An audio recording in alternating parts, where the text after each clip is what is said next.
భద్రాద్రి కొత్తగూడెం జిల్లా జూలూరుపాడు మండలం నల్లబండపాడు గ్రామస్తులు ఓట్లను బహిష్కరించారు. తమ గ్రామానికి వెళ్లే రోడ్డు మార్గంపై స్పష్టమైన హామీ ఇస్తేనే ఓట్లు వేస్తామని గ్రామస్తులు పట్టుబట్టి కూర్చున్నారు. రోడ్లు సరిగా లేక గ్రామస్తులు తీవ్ర ఇబ్బందులు పడుతున్నామని ఆవేదన వ్యక్తం చేస్తున్నారు.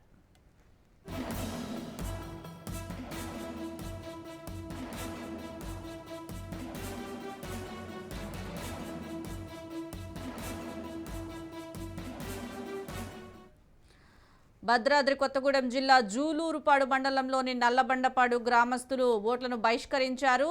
దీనికి సంబంధించి పూర్తి సమాచారం మా ప్రతినిధి నవీన్ అందిస్తారు. నవీన్, చెప్పండి. ఓవైపు రోడ్డు మార్గం సరిగా లేదని గ్రామస్తులు బహిష్కరించినట్లుగా తెలుస్తోంది. అసలు పూర్తి అప్డేట్స్ ఏంటి?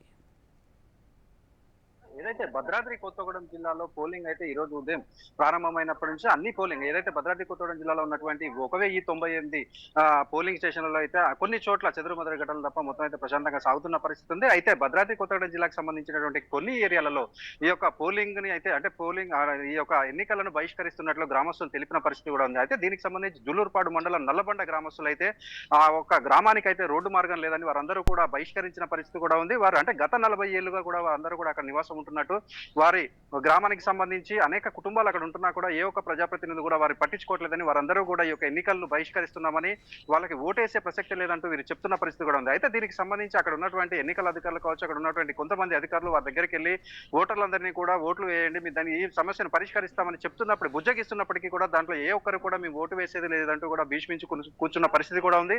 అదే విధంగా చూసుకుంటే కొత్తగూడెం నియోజకవర్గానికి సంబంధించి లక్ష్మీదేవిపల్లి మండలంలో లక్ష్మీపురం గ్రామం అంటే కొన్ని గ్రామాలకు సంబంధించి అక్కడ పోడు భూముల సమస్యలు కూడా ఉన్నాయి. వాటికి ఈ పోడు భూముల సమస్యలు త్వరగా అంటే పరిష్కరించకపోవడంతో వారు అంటే ఆ గ్రామంలో ఉన్నటువంటి ఆ పోలింగ్ బూత్ లో 1093 ఓట్లు ఉండగా ఏ ఒక్క ఓటు ఇప్పటిదాకా పోలింగ్ అంటే పోల్ కాలేదని కూడా చెప్పొచ్చు. అంటే ఇప్పటి వరకు 0% పోలింగ్ స్టేషన్ లో ఆ యొక్క పోలింగ్ బూత్ ఉన్నట్లుగా కూడా మనం చూడొచ్చు. అక్కడ కూడా సంబంధించి భూములకు సంబంధించి ఏదైతే పరిష్కారం చూపిస్తేనే మేము ఓటు వేస్తామంటే కూడా వారు కూడా భీష్మించుకుని కూర్చున్న పరిస్థితి కూడా ఉంది. అంటే అక్కడ చూసుకుంటే అక్కడ ఉన్నటువంటి లక్ష్మీదేవిపల్లి ఎంఆర్ఓ కావచ్చు, ఎస్ఐ కావచ్చు, వారిని బుజ్జగిస్తున్నా కూడా వారు కలెక్టర్ వచ్చి మాకు హామీ ఇస్తేనే మేము ఓటింగ్ లో అయితే పాల్గొంటామని కూడా వీరు చెప్తున్న పరిస్థితి కూడా ఉంది. అదే విధంగా ఇప్పుడు మనం చూసుకుంటే కొన్ని పోలింగ్ బూతులలో ఈ యొక్క ఈవీఎం మిషన్లు మొరాయిస్తున్నట్లుగా కూడా మనం చూడవచ్చు. ఇప్పుడు రామవరం ప్రాంతంలో 177, 179 పోలింగ్ స్టేషన్ల యొక్క ఈవీఎంలు మొరాయించినట్లుగా కూడా చూడవచ్చు. అదేవిధంగా చంద్రగొండ మండలంలో ఒక పోలింగ్ బూత్ లో ఈ యొక్క ఈవీఎంలు పనిచేస్తున్నప్పటికీ కూడా ఈ పోలింగ్ బూత్ లో చీకటి ఉండటంతో ఆ పోలింగ్ సింబల్ కూడా కనిపించట్లేదని అక్కడ ఉన్నటువంటి ఓటర్లు అయితే ఆందోళన చెందుతున్న పరిస్థితి కూడా ఉంది. దీనికి సంబంధించి అక్కడ ఉన్నటువంటి రిటర్నింగ్ ఆఫీసర్లకు కూడా వీరు ఫిర్యాదు చేసిన నేపథ్యంలో దానికి సంబంధించి వారు చర్యలు తీసుకుంటున్నారు. ఇప్పుడు దానికి అంటే వారి అక్కడ ఆ యొక్క సమస్యను అయితే పరిష్కారం దిశగా అయితే వీరు చూస్తున్న పరిస్థితి కూడా ఉంది. అదే విధంగా మనం చూసుకుంటే ఇటు అంటే కొన్ని ఈ యొక్క 5 నియోజకవర్గాలకు సంబంధించి కొన్ని చోట్ల మాత్రం చెదురుమదురుగా జరిగాయి. దీనికి సంబంధించి పినపాక నియోజకవర్గం బూరుగంపాడు మండలంలో ఇటు అధికార వేరే పార్టీ వారికి అయితే చిన్నపాటి గొడవలు కూడా జరిగాయి. అక్కడ ఉన్నటువంటి పోలీసు యంత్రాంగం అయితే వారిని వారించే ప్రయత్నం చేసి వారిని అయితే అక్కడ నుంచి గొడవ కాకుండా చూసిన పరిస్థితి కూడా ఉంది. మొత్తంగా మనం చూసుకుంటే ఇప్పుడు భద్రాద్రి కొత్తగూడెం జిల్లాలో చూసుకుంటే భద్రాద్రి కొత్తగూడెం జిల్లాలో ఇప్పటి వరకు మొత్తంగా చూసుకుంటే అంటే 9 వరకు 8.33% అయితే పోలింగ్ అయితే నమోదైనట్లుగా కూడా చూడవచ్చు. ఈ యొక్క భద్రాద్రి జిల్లాలో ఉన్నటువంటి ఏకైక జనరల్ స్థానమైనటువంటి కొత్తగూడెం నియోజకవర్గంలోనే అత్యల్పంగా 5.85% అయితే ఓటింగ్ అయితే పోల్ అయినట్లుగా కూడా చూడవచ్చు. అదే విధంగా ఈ యొక్క భద్రాద్రి జిల్లాకు సంబంధించి ఏదైతే ఎల్లందులో 9.52%, అశ్వరావుపేటలో 8.61%, భద్రాచలంలో అంటే గణనీయంగా భద్రాచలంలో అయితే 10.2% పోలింగ్ అయితే ఇప్పటి వరకు నమోదైంది. ఇక పినపాక నియోజకవర్గానికి సంబంధించి 8.57% ఈ యొక్క పోలింగ్ అయితే నమోదైనట్లుగా అధికారులు అయితే ఇప్పటి వరకు కూడా వెల్లడించారు. మొత్తంగా మనం చూసుకుంటే భద్రాద్రి కొత్తగూడెం జిల్లాలో 9,66,000 చిల్లర అంటే ఓట్లు ఉన్న నేపథ్యంలో ఇప్పటి వరకు 8.33 అంటే 9 వరకు అయితే 8.33% ఓట్లు నమోదైనట్లుగా కూడా అధికారులు వెల్లడిస్తున్న పరిస్థితి కూడా ఉంది. అదేవిధంగా ఇప్పుడు మనం చూసుకుంటే భద్రాద్రి కొత్తగూడెం జిల్లాలో సమస్యాత్మక ప్రాంతాలలో ఉన్నటువంటి నియోజకవర్గాలలో భద్రాద్రి కొత్తగూడెం జిల్లాకు సంబంధించి 5 నియోజకవర్గాలు కూడా ఈ సమస్యాత్మక ప్రాంతాల్లో ఉన్నటువంటి ఉదయం 7 గంటల నుంచి సాయంత్రం 4 వరకే మాత్రమే ఇక్కడ పోలింగ్ జరిగే అవకాశం కూడా ఉంది.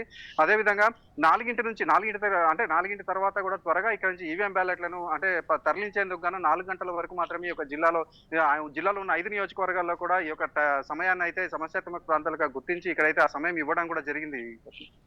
నవీన్, అలాగే సమస్యాత్మకంగా ఉన్న ప్రాంతాల్లో భద్రతను ఏ విధంగా కట్టుదిట్టం చేశారు? అలాగే సమస్యాత్మకంగా ఉన్న ప్రాంతాల్లో ఉదయం 7 నుంచి సాయంత్రం 4 వరకే పోలింగ్ కొనసాగుతున్న నేపథ్యంలో అక్కడ ఏర్పాట్లు ఎలా జరుగుతున్నాయంటారు? మరి అంటే ఇప్పుడు భద్రాద్రి జిల్లాలో చూసుకుంటే 1098 పోలింగ్ స్టేషన్లు ఉండగా దాంట్లో 312 సమస్యాత్మక పోలింగ్ కేంద్రాలుగా కూడా గుర్తించినట్లుగా కూడా ఆ అధికారులు వెల్లడించిన పరిస్థితులలో ఈ యొక్క 312 పోలింగ్ కేంద్రాలకు సంబంధించి ఏదైతే గత ఎన్నికలలో ఆ యొక్క పోలింగ్ కేంద్రాలలో అంటే ఈ యొక్క గొడవలు కావచ్చు, లేకపోతే అక్కడ ఉన్నటువంటి కొన్ని సమస్యలు తలెత్తిన నేతల్లో వీరన్నిటి అంటే ఈ యొక్క పోలింగ్ కేంద్రాలను అయితే సమస్యాత్మక ప్రాంతాలుగా గుర్తించినట్లు అధికారులు అయితే వెల్లడించారు.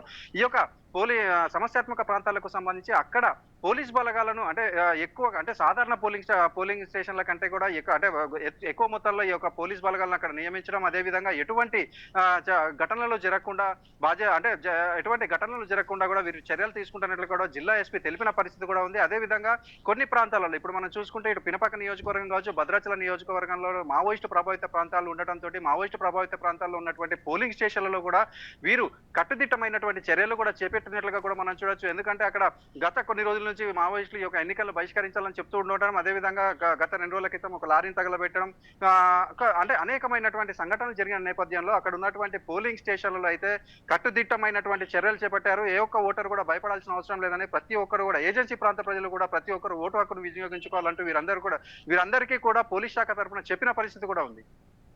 నవీన్, అలాగే ఇప్పుడు మీరు చెప్తున్నారు మావోయిస్టు ప్రభావిత ప్రాంతాల్లో పోలింగ్ సరళి ఎలా ఉందంటారు, అక్కడ ఏర్పాట్లు ఎలా జరుగుతున్నాయి?